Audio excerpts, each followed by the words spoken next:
Welcome to the Theology Nerd Podcast with the Dr. Tripp Fuller. This is a shorter Q&A episode where your friendly local internet theologian answers questions submitted by you. There are lots of ways you can submit a question for Tripp to answer. You can go to homebrewedchristianity.com, click the send voicemail button on the right-hand side near the scroll bar. You can also leave a 5-star review on iTunes and just put your question as the review. You can also tweet at Tripp Fuller, that's 2 P's and 2 L's. Or you can send an email with your question to mediaguru@homebrewedchristianity.com. Make sure you subscribe to the podcast and to our email list. That way you never miss out on new episodes or live events near you. Just go to homebrewedchristianity.com to learn more.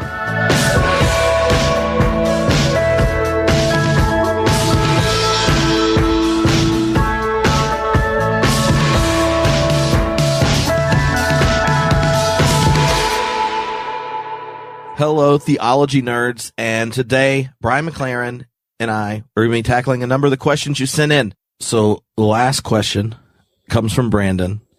This is pretty open-ended here. What are the 3 worst and 3 best theological ideas on your head today? Okay, so for this to be off the top of my head, total depravity, original sin. Not that I don't believe in sin and all the rest. I think sin is horrible and real and all the rest. But this idea that our default mode is that God has to destroy all of us or torture all of us forever for God to be holy. I think that whole package is really super unhelpful.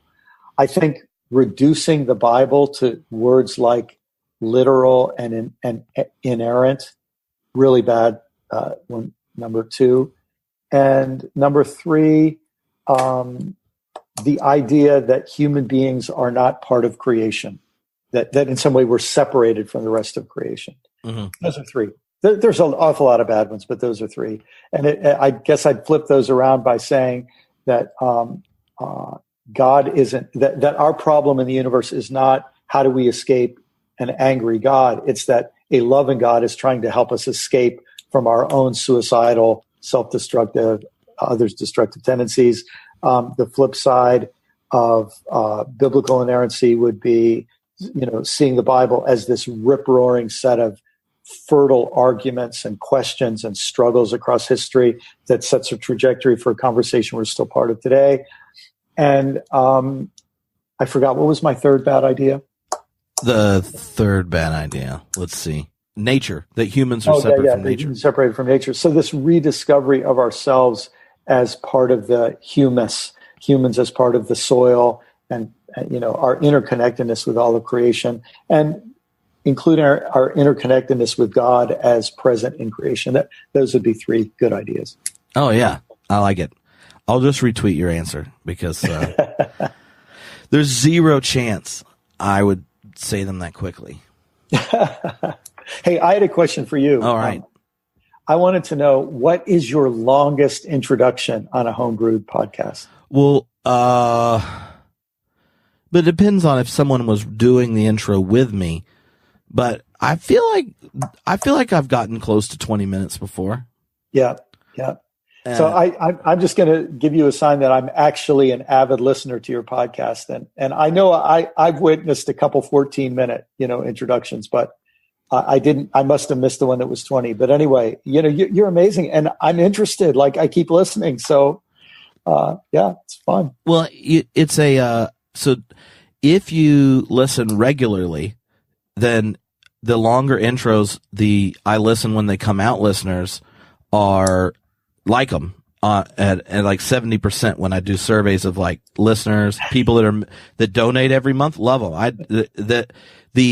I downloaded 15 episodes of theologians I'm interested in and went on a road trip, and now you're on like your 8th episode in a row, and I'm like, hey, and they're like, why are your intros so long? And I'm like, it's an app, you can just slide it forward. And I didn't try to sell you a mattress. You should just be glad there was no mattress podcast ad. Though I do think that it is that this isn't part of the question, but if I was thinking of the worst ideas in the church, when I've gone places where people think like, oh, emergent Christianity was that movement where we used candles and had conversations at sermons and all that kind of stuff. And we want more contemplative time and things. I think there's a tendency for people out of that to think that the art of public speaking and sermons and teaching, speaking while teaching, is to be minimized to succeed. And the number of hours of spoken educational listening that takes place now is higher than ever. That's right. And not just podcasts, but stand-up comedians, to online learning, to like paying to take classes you get no credit for and stuff. And if the church wants to honor a culture that is not Christendom, then it needs to learn to articulate its unique and particular narratives and stories and practices in ways that communicate the gift of the gospel and the challenge of God's kingdom to people who don't grow up speaking Christian. And that means that the pastoral office is a teaching one. And when I've gone and you do way more speaking and stuff, but having gone to different churches where someone at it listens to podcasts and asks me to come, the number of churches that are growing and more progressive, that the factor that crosses them is consistently having staff that take the teaching part seriously. Yeah. And put effort in learning to communicate and articulate the gospel in a positive way, and not where the sermons are, well, some Christians think this, and now I'm going to tell you why we don't believe in penal substitutionary atonement again. Because after the baby boomer generation, very few people that aren't Christians care about defining yourselves in the negative or telling you what you don't believe. Yes. And I just feel like it's in post-millennials, like younger than millennials, having been their youth minister, they were even at the church and aren't even sure what spirituality or religion's going on because their parents are too worried about imposing a religion on them that they're just interested. And so I found you just start talking and explain it, invite them into it, and you get a lot more positive responses. And it was new Christians who didn't grow up religious that were most active in Bible studies and book groups and discussion things. And there's a certain fear for the people that end up getting selected for ministry because you are fighting these battles you inherit from your seminary profs in their 80s, that you think that's what teaching Christianity is. When really people are coming to the church and they're finding out there's a 2,000-year-old conversation in a community that's centered around a homeless Jew that resisted empire and blessed people that didn't know they could be blessed. That's a great story. Like, why would you not want to be in that community?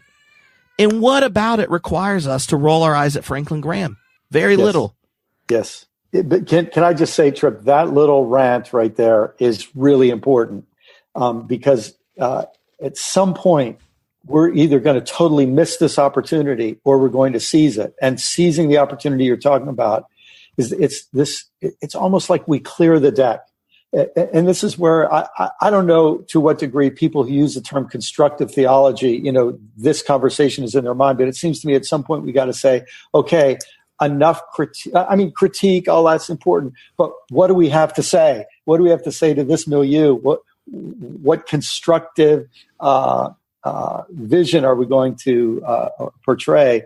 And that is so desperately needed right now, so desperately needed. And it has to be done with some amount of clarity and comprehensiveness and almost a refusal to be distracted, because all kinds of people want to draw you into old arguments that as soon as, other people's eyes glaze over. But boy, that need for constructive, positive communication for new generations for whom the old doesn't need to be deconstructed because it has been rejected out of hand, already. Is that a brief statement of what you're saying? No, definitely. And it's, to me, it's an energizing task. Yes. And the correct answer isn't, well, let's just focus on acting, right? Like the humans don't live on bread alone or ideas alone.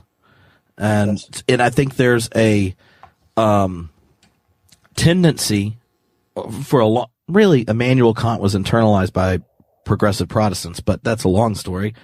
That if we're given ethics, we can stop talking about God, spirit, and all that other type of stuff.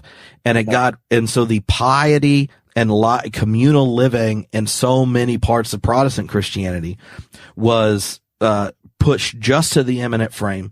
And then you internalize in secular culture the metaphysical assumptions of materialism, and then church basically became how you got people to be good citizens, good employees. Yes. And that's just so depressing. And once you put that job description up, who really wants to sign up for that? Yeah. Well, some people do, sadly. Yeah. And look at what you get. Yeah. Especially when the corporations that you're going to be good employees of and the citizens you're going to be the nations you're going to be good citizens of are involved in all kinds of nefarious activities. Ooh, there's a depressing career. I know. That's why I love being a part of America. Where freedom and liberty and things like that just soar all over the place. Where we don't have any problems to deal with. No, I mean, yeah. We just have to stand for the national anthem, brother, and everything will be fine. I mean, we don't have to, but we are allowed to if you want to stay employed. I mean, no one's saying you could go to the Canadian Football League. Yeah.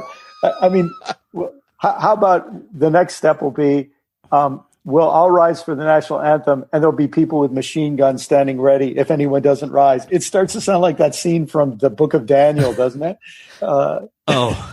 Last time I talked with Walter Brueggemann, he was just like, I love the lectionary, but I really think the church should spend a year in Daniel. That's pretty much what they need to be reading right now. I'm like, well, yeah. Yeah, let's lift up the idol and get everybody to bow down at the same time. Oh my goodness. But here's this great opportunity. And this is why, like the earlier question from Michelle and Mark about what do we do for our children, and Jessica's question, what's the point of Christianity, and so on. You put all those together and you realize if we don't do a good job of giving people a vital and credible, plausible narrative, that gives them a meaningful challenge and adventure and work to do in this world, we can be sure that there are other people with alternative narratives, consumerist, militarist, whatever, that are happy to enlist them and to use, untold trillions of dollars to massage them into that system. Or rubles. Yes, sorry. And I actually think that's one thing I would say is, that's why things like Wild Goose are really cool, is because it is a different vision, but it's not, here's the new monologue. It's, here's a multiplicity of diverse witnesses and voices that are describing a faith, centered, in a very different narrative and with a very different passion. Yes. And that kind of takes us back to Andy's original question too, about, the danger of being more progressive than thou, or more enlightened than thou, or whatever. The sense that, no, look, we need people at different stages along this journey and coming at it from different angles. And, and if we have this sort of generous attitude, viva la différence. Mm-hmm. Well, that was that was like homebrewed off the track answer to the 3 worst ideas. I'm glad you joined, Brian. Great to be with you again, and keep up the great work, man. I'm a big fan.